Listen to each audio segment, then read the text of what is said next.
अस्सलाम वालेकुम एवरीवन। आज हम डिजिटल इलेक्ट्रॉनिक सेकंड के नेक्स्ट टॉपिक को स्टडी करेंगे, जिसमें हम डिस्कस करेंगे parallel input serial output shift registers के बारे में।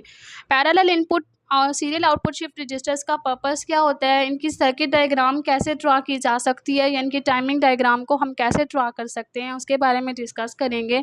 यहाँ पर जो हम इनपुट प्रोवाइड करते हैं वो एक्चुअल में पैरेलली दी जाती है, यानी हम हर बिट को अलग अलग पैरेलली स्टोर कराते हैं। 1 1 1 1 को स्टोर कराना है तो हमने एट अ टाइम एक ही क्लॉक पल्स दे के हर फ्लिप फ्लॉप को क्या दे दिया है, 1 1 1 दे दिया, लेकिन उनकी जो आउटपुट होगी वो सीरियली आउटपुट प्रोड्यूस होगी। इसकी सर्किट डायग्राम कुछ इस तरह से है। यहाँ पर भी मल्टीप्लेक्सर्स का यूज़ किया जाता है। मल्टीप्लेक्सर्स जो हैं वो दो इनपुट्स में से किसी एक इनपुट को चूज़ करके हमें नेक्स्ट फ्लिप फ्लॉप को प्रोवाइड करके देते हैं। यहाँ पर हम देख सकते हैं कि यहाँ पर हमने शिफ्ट और लोड कंडीशन ली है, इन्वर्टर्स लिए हैं। ये हमारे फ्लिप फ्लॉप हैं जो हमने 4 फ्लिप फ्लॉप्स को यूज़ किया, और ये हमने क्लॉक पल्स दी है। जो नेगेटिव, अगर हम नेगेटिव चूज़ करेंगे तो नेगेटिव क्लॉक पल्स, अगर हम पॉजिटिव देना चाहते हैं तो हम पॉजिटिव क्लॉक पल्स भी दे सकते हैं। अब यहाँ पर इसका पर्पस क्या होगा, एक्चुअल में जो फ्लिप फ्लॉप्स हमने यूज़ किए हैं, हम यहाँ पर क्या करें, पैरेलली इनपुट प्रोवाइड करें। हर फ्लिप फ्लॉप को क्या दे रहे हैं, पैरेलली इनपुट, लेकिन उसकी आउटपुट कैसे ऑब्टेन हो रही है, सीरियल आउटपुट ऑब्टेन हो रही है। हम अगर यहाँ पर कहें कि हमने यहाँ पर फर्स्ट फ्लिप फ्लॉप को कोई भी इनपुट प्रोवाइड कर दी है, ठीक है।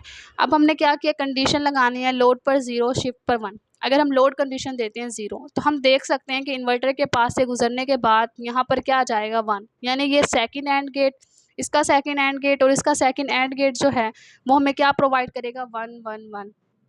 और उसकी जो सेकंड इनपुट है वो तो हमने खुद से चूज़ की गई है, B1 B2 B3 चूज़ करें या Q1 Q2 Q3 चूज़ करें। तो यहाँ पर इस एंड गेट पर क्या होगी, Q1 Q2 और Q3 जो होगी वो इनपुट प्रोड्यूस होगी। लेकिन अगर हम इस फर्स्ट एंड गेट को देखें तो ये किसके साथ कनेक्ट है, लोड के साथ, यानी इन्वर्टर के साथ है। तो यहाँ पर फर्स्ट एंड गेट, इसका फर्स्ट एंड गेट और इसका फर्स्ट एंड गेट क्या होगा, 0 0 0। अब यहाँ पर एक 0 है, सेकंड 1 है, लेकिन किसके साथ अटैच है, आर के साथ। आर जो है वो सम का ऑपरेशन परफॉर्म करके देता है, तो यहाँ पर इनपुट क्या होगी, 1 1 1। ये हमारा पर्पस है, हम कौन सी बिट को लोड कराना चाहते हैं।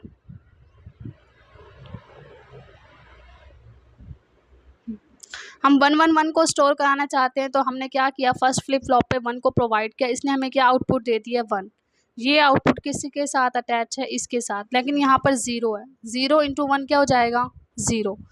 तो उसकी वजह से यहाँ पर जो आर के साथ जो इनपुट है, आर जो हमें आउटपुट प्रोवाइड कर रहा है, इसके 1 एंड गेट के साथ हमें 1 मिला था, तो आर क्या देगा, यहाँ पर D2 को 1 प्रोवाइड करके देगा। अब इसकी इनपुट जो होगी वो एज आउटपुट किसके तौर पे वर्क करेगी, Q2 के लिए, और Q2 किसके साथ अटैच है, इस एंड गेट के साथ। एंड गेट पर लोड की वजह से फर्स्ट एंड गेट क्या है, 0 0 इंटू 1 0 हो जाएगा, और ये एंड गेट तो 1 है, 1 इंटू 0 प्लस में जो आएगा तो ये आर हमें क्या देगा, 1, यानी D2 भी क्या हो जाएगी, एक्टिवेट हो जाएगा, और वो हमें जो आउटपुट प्रोवाइड करके देगा वो Q2 होगी।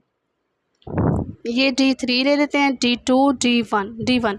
तो ये क्या होगी, Q1 की इनपुट जो है वो किसके साथ मिल रही है, फर्स्ट एंड गेट के साथ। फर्स्ट एंड गेट पहले से 0, उसके पास 1 है, 0 इंटू 1 0 हो जाएगा। सेकेंड एंड गेट 1 है, 1 प्लस 0 आर क्या देगा, हमें 1 देगा। तो जो 0 होगा वो हमें क्या आउटपुट देगा, 1, यानी सीरियल में हमें क्या मिल गया है, 1। हमने 1 को शिफ्ट करा दिया।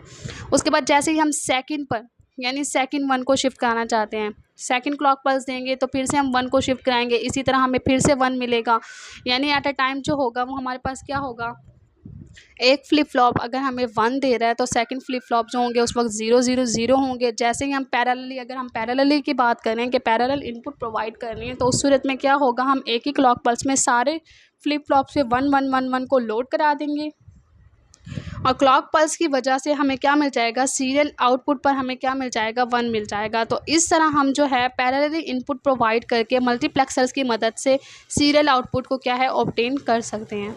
इसकी ट्रुथ टेबल जो है वो कुछ इस तरह से है। यहाँ पर हमने बिल्कुल प्रीवियस में डिस्कस किया है कि अगर हम 1 1 को लोड कराना चाहते हैं, हम 1 एक क्लॉक पल्स देंगे तो 1 लोड हो जाएगा, बाकी जगह 0 रहेगा। सेकंड क्लॉक पल्स देंगे तो फिर 2 जगह जो होंगे वो 1 1 लोड हो जाएंगे और बाकी जगह 0 रहेगा। इसी तरह थर्ड क्लॉक पल्स पे हमें 1 1 1 0 मिलेगा, और फोर्थ क्लॉक पल्स में हमें क्या मिलेगा, 1 1 1 1।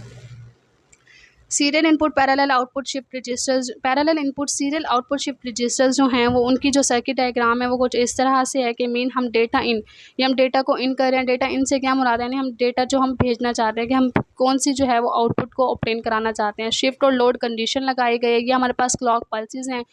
हमने अब क्या किया, डी ए को हमने पहले देखा, तो यहाँ पर हमें क्या मिला, हमने प्रीवियस में 1111 को लोड करा। अगर हम किसी और बिट को भी स्टोर कराना चाहते हैं, 101 को शिफ्ट कराना चाहते हैं, तो उसकी शिफ्टिंग कुछ इस तरह से होगी। यानी D1 अगर हमें 1 है, ये 0 है, 1 है, तो ये क्या हो जाएगा, ये 1 सेकंड के पास शिफ्ट हो जाएगा, ये 0 उसके बाद सेकंड के पास, और ये थर्ड वाला 1 जो है वो थर्ड के पास। तो इसकी कर्व डायग्राम जो होगी वो प्रीवियस जो हमने पैरेलल इनपुट पैरेलल आउटपुट में या सीरियल इनपुट सीरियल आउटपुट में हमने जो भी कर्व डायग्राम बनाई है वो बिल्कुल सिमिलर डायग्राम होगी इस फ्लिप फ्लॉप की, जिसको हम ऐड कर सकते हैं कि किस तरह इसकी सर्किट डायग्राम होगी।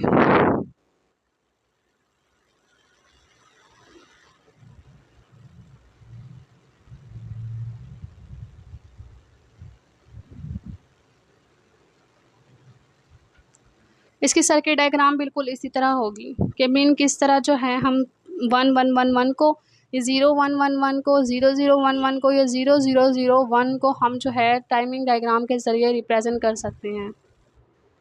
तो ये था हमारा आज का टॉपिक। नेक्स्ट टॉपिक में हम डिस्कस करेंगे शिफ्ट रजिस्टर की एक और ऐसी टाइप के बारे में जो हमें एट अ टाइम मल्टीप्लिकेशन और डिवीजन का पर्पस परफॉर्म करके देती है। हमने यहाँ पर जस्ट ये डिस्कस नहीं किया कि लेफ़्ट शिफ्ट हो रही है, राइट शिफ्ट हो रही है। अगर हम देखें तो हमने मोस्टली सर्किट्स में लेफ़्ट शिफ्टिंग को ही डिस्कस किया है कि लेफ़्ट शिफ्ट की मदद से हम किस तरह जो है शिफ्टिंग रजिस्टर्स में पर्पस परफॉर्म करा रहे हैं। अगर हमें राइट शिफ्ट करानी हो और लेफ़्ट शिफ्ट भी करानी हो एक ही फ्लिप फ्लॉप्स में, तो उसके लिए हम कौन सी शिफ्ट रजिस्टर्स की टाइप्स को यूज़ करते हैं, उसके बारे में हम नेक्स्ट चैप्टर्स में या नेक्स्ट टॉपिक में डिस्कस करेंगे।